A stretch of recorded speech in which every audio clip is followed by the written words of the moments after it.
इस कार्यक्रम में जो हमारी जो भूमिका है कि अल्बर्टा हिंदी परिषद के साथ कला ट्रूप जुड़ के एक नाट्य प्रस्तुत करना चाह रहा है जिसका शीर्षक है उंगलीमाल एक असाधारण डाकू। तो आप इसमें क्या करें? मैंने इस प्ले को लिखा है और डायरेक्ट भी किया है, निर्देश भी किया है और साथ ही में मैं इसमें अंगुलीमाल का जो है कैरेक्टर जो पात्र है वो प्रस्तुत करने जा रहा हूँ। क्या बात है। तो इसमें ये है, मैं उंगलीमाल का जो मैं ये थोड़ा जोर देना चाहूँगा कि उंगलीमाल के बारे में आज तक हमने जो भी अपनी हिंदी कक्षाओं में पढ़ा है वो सिर्फ यही पढ़ा है कि उंगलीमाल एक डाकू था, बुद्ध आए, उंगलीमाल उनको मारने आ रहा था, उंगलीमाल को उन्होंने रोका, उसको समझाया और उंगलीमाल ठीक हो गया। परंतु ये नहीं पता कि उंगलीमाल डाकू बना कैसे। तो जो हमारे ये पूरे नाट्य की जो प्रस्तुति है वो ये दिखा रही है कि उंगलीमाल के डाकू बनने में क्या जो आज की सोसाइटी में, जो पहली भी सोसाइटी में जो समाज के अंदर जो कूटनीतियाँ थीं वो कहाँ लगती हैं, कि अविश्वास जो है, आपका षड्यंत्र जो हम करते रहते हैं, ये सब को मिला के कि एक इंसान की मेंटल हेल्थ कितनी इफ़ेक्ट हो सकती है, ये इस शो में जो है हम दिखा रहे हैं और उसको फिर कैसे काउंसलिंग से, ट्रस्ट से ठीक किया जाता है। अब हम अजय जी से बात करेंगे जो कि आज के नाटक में एक किरदार निभा रहे हैं। नमस्ते। आज हम यहाँ पे एनुअल डे के ऊपर उंगलीमाल डाकू एक नाटक का प्रस्तुत कर रहे हैं। उसमें मेरा पात्र एक गुरुजी का है। इस कहानी के द्वारा हम ये दर्शाना चाह रहे हैं कि एक मनुष्य के जीवन में गुरु का, समाज का कितना प्रभाव पड़ता है। कोई भी बात कभी कही हुई किसी को कहाँ लग जाए, किसी के पूरी जीवन की दशा बदल सकती है, किसी को अच्छा किसी को बुरा बना सकती है।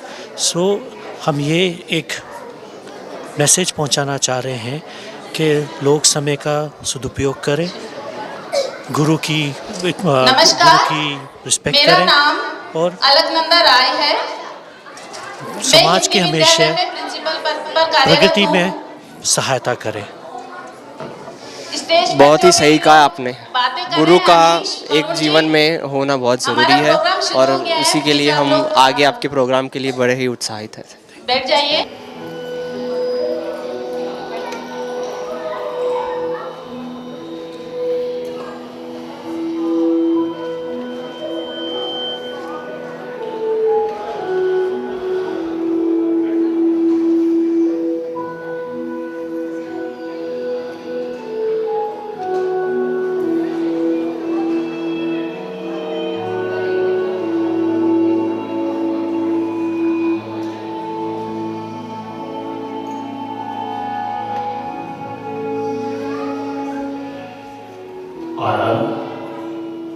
ये बाहर शोर कैसा था? भगवान, एक व्यवसाय की पत्नी आई थी। उसका पति और पुत्र दोनों ही व्यवसाय के उपलक्ष्य में जंगल के उस पार गए थे।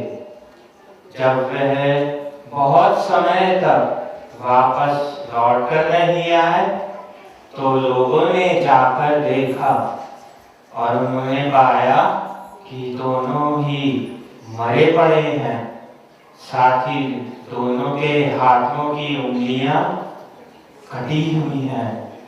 यह देख नगर वालों ने निष्कर्ष निकाला कि यह कार्य अवश्य ही उंगलीमाल डाकू का है, क्योंकि वध करने के बाद वह हत्यारा अपने शिकार की उंगलियां काटकर उन्हें माला में पिरोकर पहन लेता है। मैंने भी इस डाकू के विषय में लोगों से सुना है।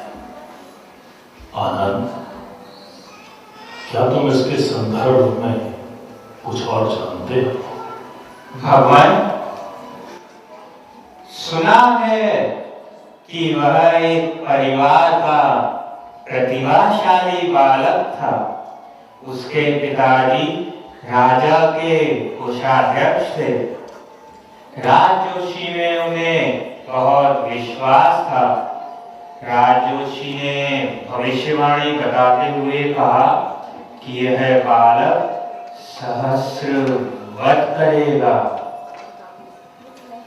अपने पुत्र को हिंसा से दूर रखने के लिए उनके पिताजी ने प्रथम प्रयास में उन्हें अहिंसक नाम दिया तथा ज्ञानार्जन हेतु तक्षशिला विद्यालय भेज दिया। अत्यंत भावुक बालक अहिंसक गुरु माता में अपनी माता की छवि देखा करता था और सभी की सेवा में तत्पर रहा करता था और बहुत ही मेधावी था। अहिंसक के यही गुण उसके सहपाठियों की ईर्ष्या का कारण बने और सभी ने लगातार लोकवाद कर उसकी छवि अपने गुरु की दृष्टि में गिरा दी। अहिंसक के ग्रह तथा गुरु के पूर्वाग्रह दोनों ही गुरु पुरुषार्थ पर भारी पड़े और अहिंसक अपने गुरुदेव से शापित हो हिंसक डाकू बन गया और सुना है कि गौशाला के राजा ने उसे पकड़ने के लिए विशाल सेना भेजी है। सैनिकों के बल पर इसे पकड़ना असंभव है।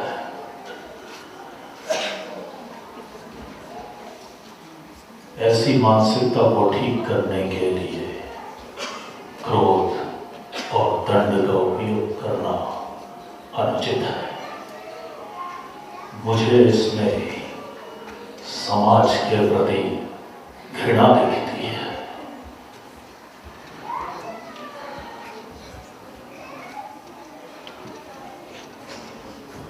मैं स्वयं अंगुलीमाल से मिलने का प्रयास करूंगा।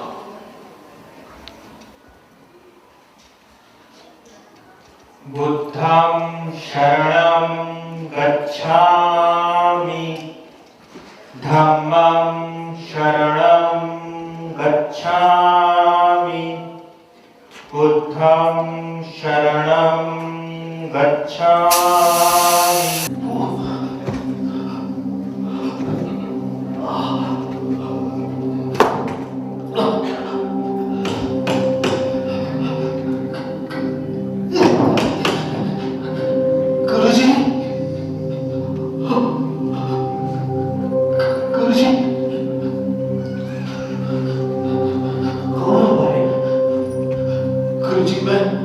मैं मानती आपका शिष्य और गौशाला का सेनापति मारुति, ये क्या हुआ तुम्हें? तुम्हारी ये दशा किसने की? अहिंसक। क्या उस पापी ने तुम्हें ये घाव दिए? नहीं गुरुजी, अपराधी तो मैं हूं, अहिंसक नहीं। अहिंसक से तो मुझे क्षमा मांगनी चाहिए। मुझे आपसे भी क्षमा मांगनी चाहिए गुरुजी। क्षमा? ये तुम कैसी बातें कर रहे हो मारुति? गुरुजी, ईश्वर की आग में जलकर मैंने अहिंसक पर झूठे आरोप लगाए। आपके मन में अहिंसक के प्रति झूठी छवि पैदा की, उस पर निराधार दोष लगाए।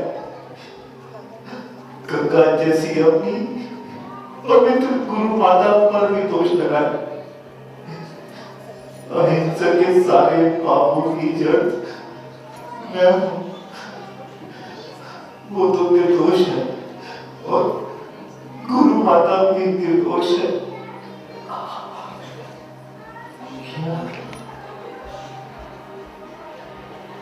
तो अहिंसा गलत नहीं था?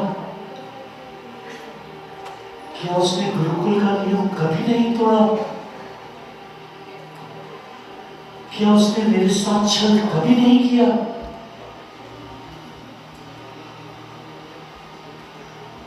गुरु माता पर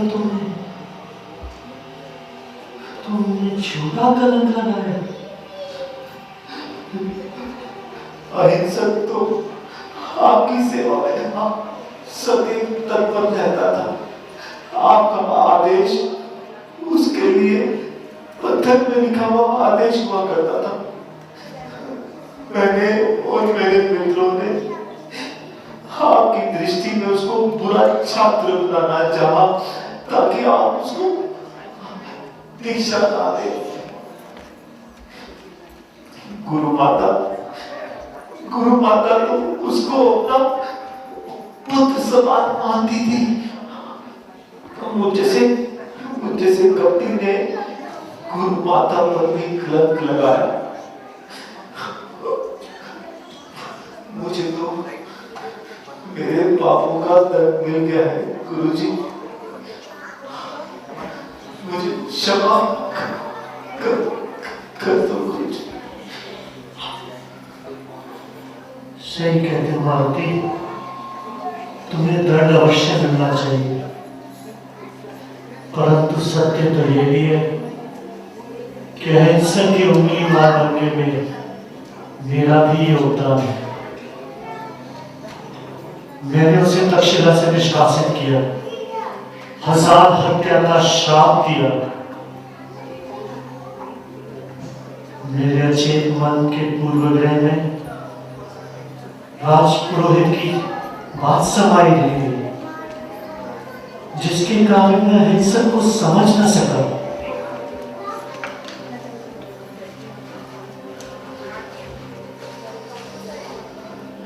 मुझे अहिंसक का पक्ष सुन लेना चाहिए था। यदि मैं उसी क्षण न्याय कर देता तो आज अहिंसक भी एक ज्ञानी नागरिक की तरह समाज की सेवा कर रहा होता। तुम्हारी ये दशा ना होती और ना ही मेरी अर्धांगिनी मुझे छोड़ भिक्षु बन जाती। तुम्हारे एक झूठ ने कितनी जिंदगियां नष्ट कर दी। काल को टाला नहीं जा सकता, बीता समय वापस नहीं लाया जा सकता, परंतु मैं अवश्य महाराज के पास जाऊंगा और उनसे निवेदन करूंगा आरोप वापस ले ले और उसे क्षमा करे और मुझे दंड दे। हे प्रभु, मेरी आपसे प्रार्थना है, तब तक समाज को उंगली माल के प्रकोप से बचाए रखें।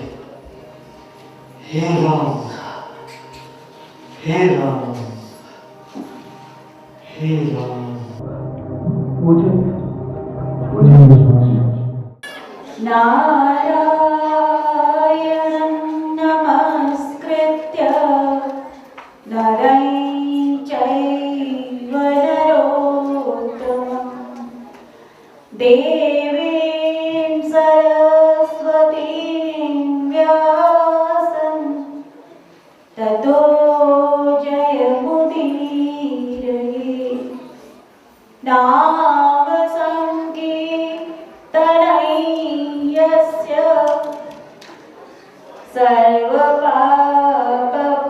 सर्वपापप्रणाशनं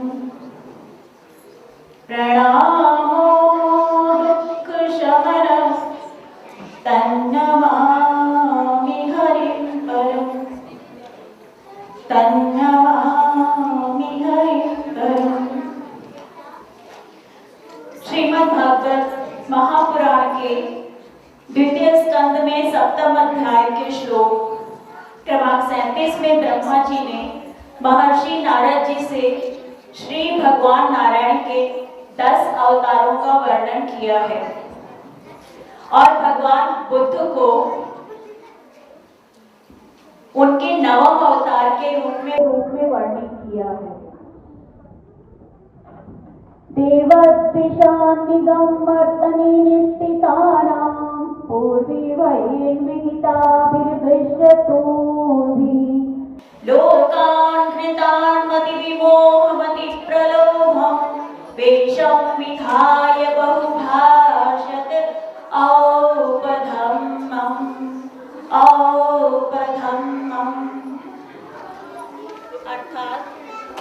अर्थात हे नारद, देवताओं के शत्रु दैत्य लोग भी वेद मार्ग का सहारा लेकर माय दानों के बनाए हुए अदृश्य वेग वाले नगरों में रहकर लोगों का सत्यानाश करने लगेंगे।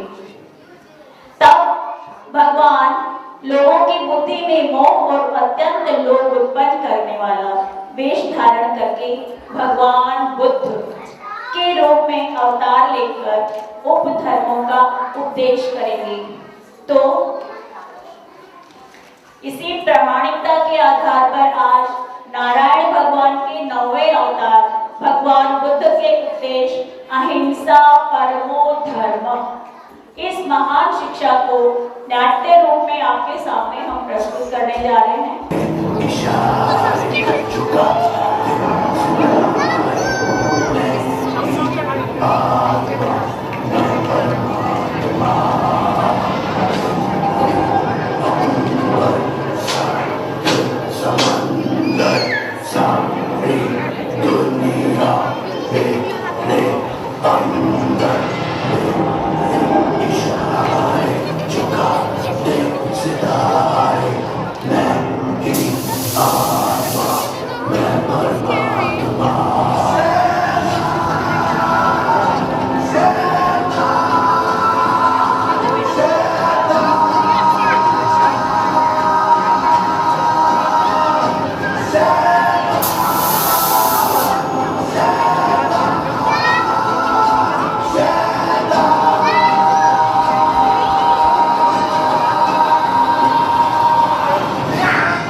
अहिंसक?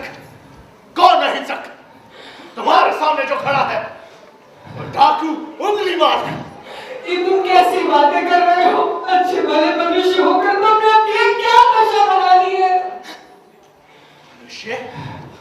घिन आती है मुझे तुम्हारे और मनुष्यों से, इस मनुष्य प्रजाति से जिनके दिल में सिर्फ घृणा है, चेहरे में मुखौटे हैं और ईर्ष्या रखते हैं लोग। उन्हीं मनुष्यों के समाज में मेरे साथ बात न चलो अहिंसक, तुम्हें मेरे प्रेम की सौगंध। प्रेम? तुम तो कहती थी प्रेम नाम एक ढोंग है, धोखा है। आज उसी प्रेम का ढोंग कर रही हो। समाज समाज समाज की बात तो करो। जहां न्याय 2 कौड़ी के भाव बिकता हो, मैं उस समाज में कौन बचाऊंगा?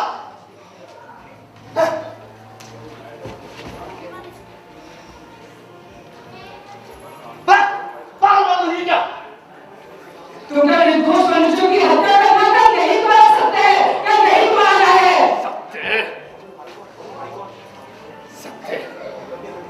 सत्य की बात करती हो तुम मेरी, हाँ?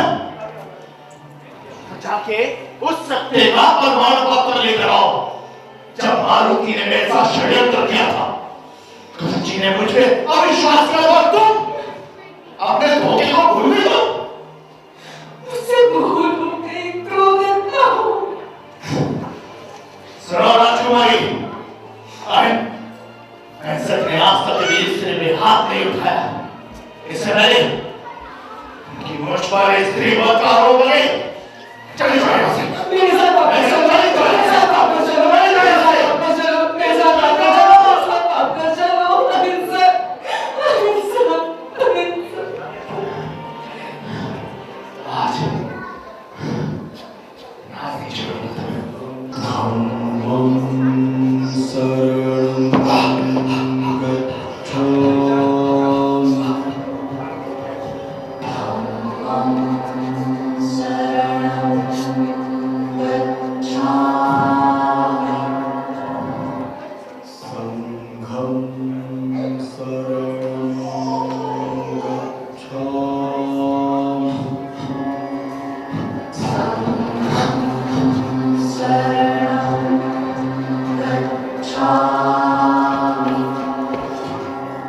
बुद्धं शरणं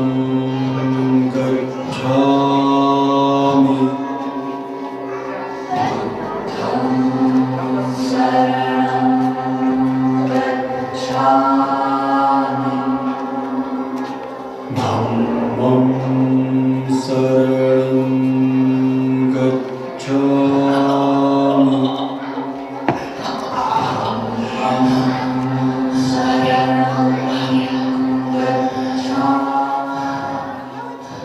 आ गया मेरा 1000 वर्ष का, अब मेरी प्रतिज्ञा पूरी होगी।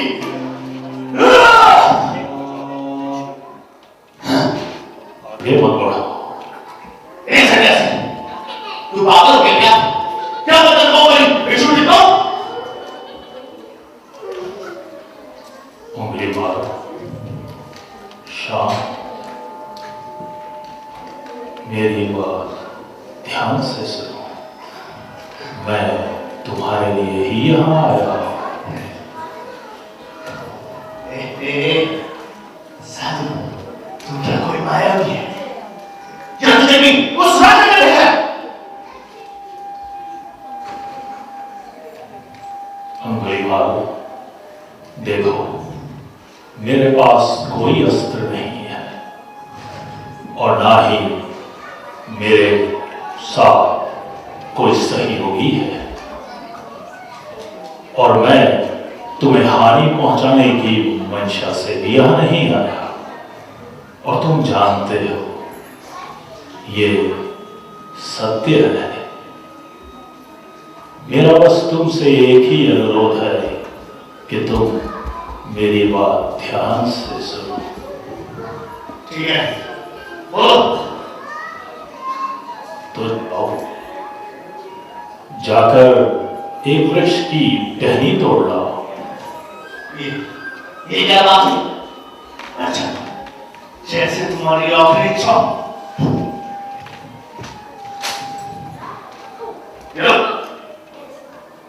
अब जाओ और इस टहनी को उसी वृक्ष के साथ जोड़ दो। ये सन्यासी, ये तुम पागल हो गए क्या? जो एक बार कट गया वो जुड़ेगा कैसे? उंगली मार, मैं भी तुम्हें यही समझाना चाहता हूं कि काटना बहुत सरल है और जोड़ना बहुत कठिन। तुमने 999 हत्याएं करके हिंसा का मार्ग चुना। अब तुम्हें संसार में जुड़ने का कार्य करना है।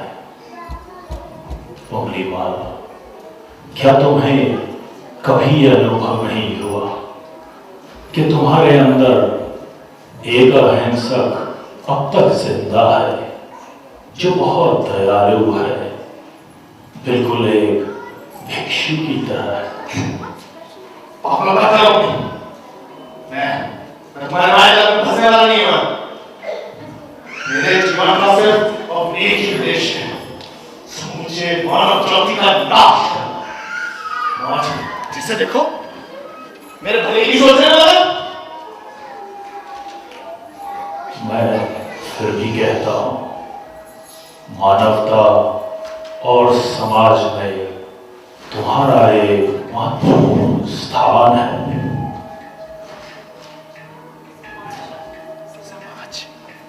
समाज? समाज की बात क्यों कर रहे हो तुम? और जानते ही जाओ तुम समाज के बारे में। तुम तो खुद सन्यासी हो। समाज की दी गई पीड़ा, अपमान, कूटनीतियों के बारे में तुम जानते हैं क्या? उंगलीमाल, मैं जानता हूं तुमने बहुत दुख सहे हैं, लेकिन इसका अर्थ ये तो नहीं कि तुम लोगों की हत्याएं करो और हत्या करने के बाद तुम उनका जीवन दुखों से भर दो और अपने लिए नर्क का मार्ग तैयार करो। मेरा स्वर्ग भी यही है और मेरा नर्क भी यही। उंगलीमाल, क्या तुम्हें कभी एहसास नहीं हुआ कि हत्या करने के बाद शव के पास बैठकर थोड़ी देर तुम रो लो? उंगलीमाल, जंगल के इस शांत वातावरण में कितनी बार तुमने अपनी भावनाओं को, आंसुओं को अपने ही अंदर जमा लिया है। आज अपनी भावनाओं को, आंसुओं को बहने में दो उंगलीमाल। इन्हें मत रखो, आज इन्हें बहने दो।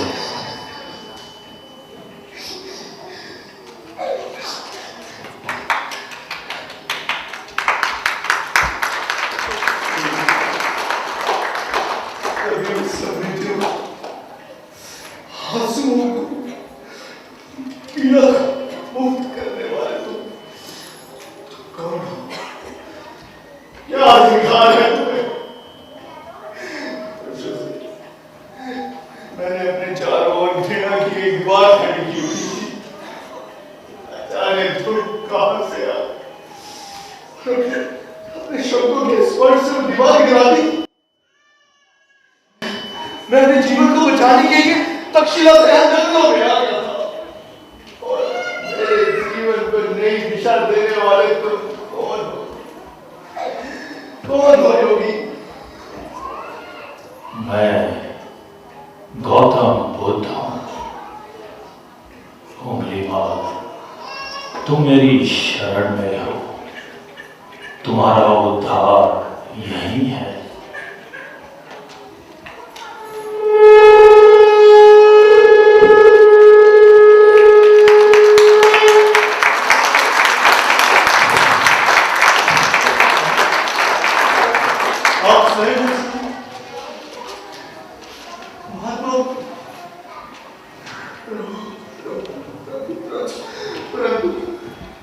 परंतु मेरे जीवन की रक्षा कभी नहीं होने वाली प्रभु, कभी नहीं होने वाली। मैंने अपने समूचे जीवन में इतने अपराध किए जिनका अपराध से मैं 2 जन्मों तक नहीं कर सकता।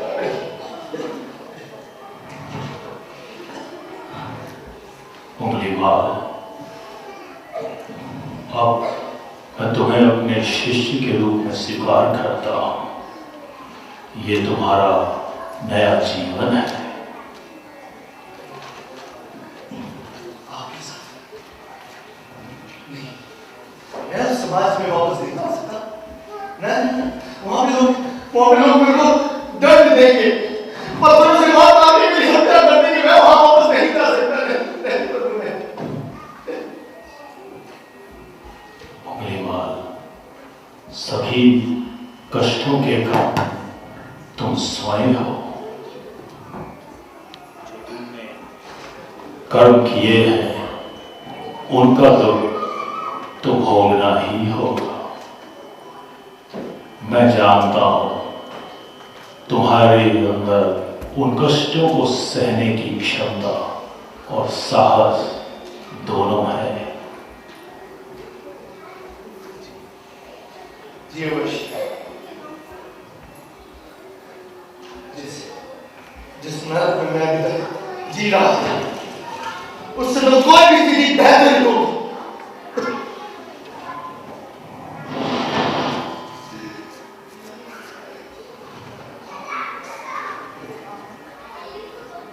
मैं तैयार हूं, मैं आपकी शरण में आने को तैयार हूं। तो आओ समाज में वापस चलो और अहिंसक बनकर अपना जीवन यापन करो। सुना माया, सुना तुमने? महावत ने एक अंकुश से हाथी पर नियंत्रण पा लेता और भगवान बुद्ध ने अपने शब्दों से मेरा जीवन बदल दिया। चलो, इन सारे अपराधों के तुम एकमात्र दोषी नहीं हो। अपराध मुझसे भी हुआ है। हम नगर में वापस जाएंगे, जनता से क्षमा मांगेंगे और भगवान बुद्ध की शिक्षा और उनके विचारों को नगर में फैलाएंगे। बुद्धं शरणं गच्छामि, धम्मं शरणं गच्छामि,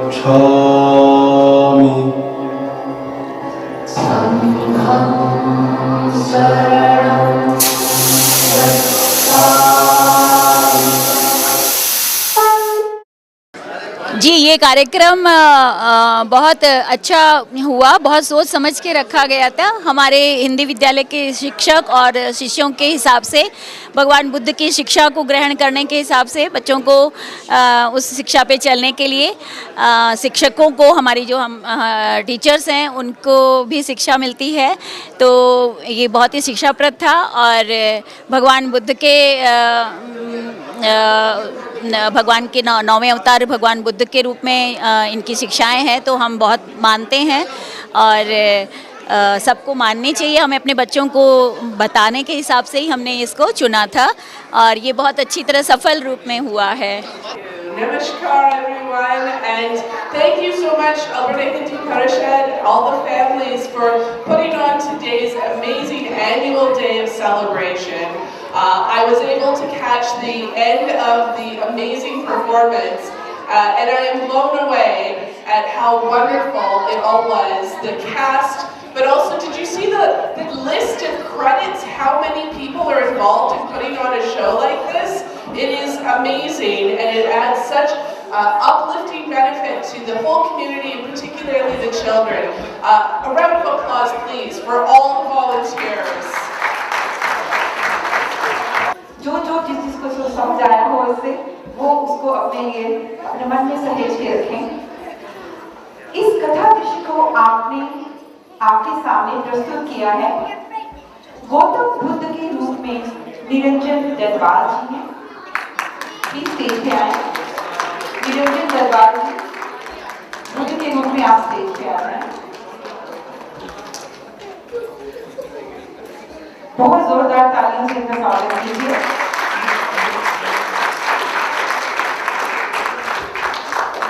अंगुलीमाल के रूप में ये ज्वाले कलाकार वरुण कत्याल जी स्टेज पे पहुंचे। आपका बहुत बहुत धन्यवाद। आनंद के रूप में प्रतीक परितोष गोयल, आपका स्वागत है। राजकुमार माया के रूप में तेजस्वनी रंजन, आप सभी का बहुत बहुत धन्यवाद। और गुरु जी के रूप में आजेश चड्डा जी प्लीज स्टेज पे आए। सेनापति के रूप में सेनापति मारुति के रूप में तरुण खरबंदा जी, आप सबको बहुत बहुत बधाई इस सुंदर नाटिका के लिए जो आपने हमें दिखाया। और इसके साथ में हमारे कुछ छात्र थे, सिया, रियाना, बुनीशा, धारिणी, कियारा, ओविया, माहिर, अबीर और युवान। इस कथा दृश्य को संकलन कर पटकथा लिखी तथा निर्देशन किया वरुण कत्याल जी ने। आपको बहुत बहुत बधाई हो वरुण जी। हमारे छोटे छोटे बच्चों को आपने बहुत सारी शिक्षा देनी है, अभी आगे भी और अभी दे रहे हैं, उसके लिए बहुत बहुत धन्यवाद। और मैं इसके साथ और वॉलंटियर्स को भी धन्यवाद देना चाहूंगी। रमा शर्मा जी, अर्चना जी, प्रज्ञा जी, आप भी प्लीज स्टेज पे आए। Special thanks to Ashok Gangwani ji और भारतीय कल्चरल सोसाइटी ऑफ एल्बर्टा, जिन्होंने ये वस्त्र, ये कॉस्ट्यूम्स और ये प्रॉप्स इस ड्रामे के लिए इनको दिए, उनके साथ शेयर किए। तो last but not the least, सभी कलाकारों के परिवारों के लिए और स्टूडेंट्स के लिए और उनके पेरेंट्स को भी बहुत बहुत धन्यवाद और उनके योगदान के लिए भी। और in addition to the volunteers there are few more names, कुछ और नाम हैं। Maya ji, Madhu ji, Praveen ji, Jenny ji, please stage पे आए। आप सभी के इस योगदान के लिए बहुत बहुत धन्यवाद एल्बर्टा हिंदी परिषद और हमारे विद्यार्थी और हम उन विद्यार्थियों के जो पेरेंट्स हैं। हम सब इस छोटे से इस नाटिका को बहुत सहेज के रखेंगे अपने मन में। मैं चाहूंगी कि आप सब इन सभी कलाकारों का बहुत कलाकार से अभिनंदन करें।